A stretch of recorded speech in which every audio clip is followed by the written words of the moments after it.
2007 সালে মুক্তির পর থেকেই আওয়ারা পান যেন একটা ভূতের মতো বেঁচেছিল, দেখাচ্ছে যার কথা বলা হয়েছে বেশি। সিনেমার নায়ক শিবম পণ্ডিত হয়ে উঠেছিলেন একাকিত্ব, ভালোবাসা আর আত্মত্যাগের প্রতীক। প্রিয়তমা আলিয়ার মৃত্যু তাকে ভেঙে দিয়েছিল, আবার তার স্মৃতি দিয়েছিল বেঁচে থাকার কারণ। সেই বিষণ্ণ ক্ষতবিক্ষত মানুষটি প্রায় 2 দশক পর ফিরেছেন আওয়ারা পান 2-এ। কিন্তু প্রশ্ন হলো, শিবম ফিরেছেন ঠিকই, তার আত্মাটাও কি ফিরেছে?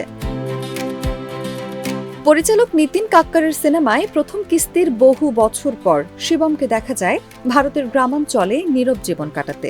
আলিয়ার কবরের কাছে গিয়ে সে এখনো নিজের অস্তিত্বের অর্থ খোঁজে। একদিন সেখানেই একটি পরিত্যক্ত শিশুকে খুঁজে পায়। আলিয়ার স্মৃতি থেকে শিশুটির নামও রাখে আলিয়া। পরে জানতে পারে শিশুটিকে দত্তক নেওয়া পরিবার আসলে মানব পাচার চক্রের সঙ্গে জড়িত। ইন্টারপোল কর্মকর্তা সমর্থ সিং শিবমের সাহায্য চান। শিশু উদ্ধারের মিশনে তাকে যেতে হয় ব্যাংককে। সেখানে মানব পাচার চক্রের সঙ্গে জড়িয়ে থাকা রহস্যময় নাফিসা নবাব এবং নির্মম জোরাওয়ারের মুখোমুখি হয় সে।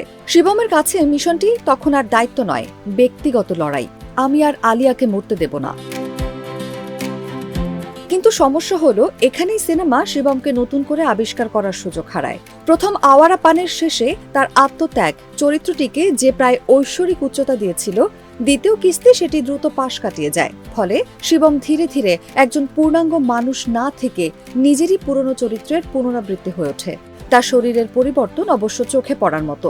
বাহ্যিকভাবে তাকে আরো পরিপাটি, আরো পেশিবহুল করা হয়েছে, কিন্তু চরিত্রের ভেতরের পরিবর্তন কোথায়?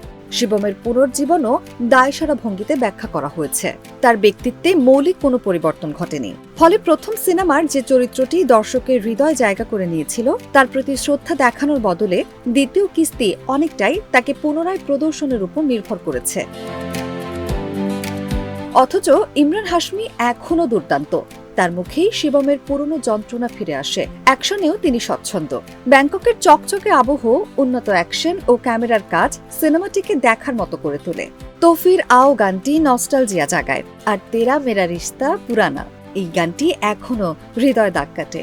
দিশা পাটানি কিছুটা প্রাণ আনলেও শাবানা আজমির মতো অভিনেত্রীকে আরো ভালোভাবে ব্যবহার করা যেত।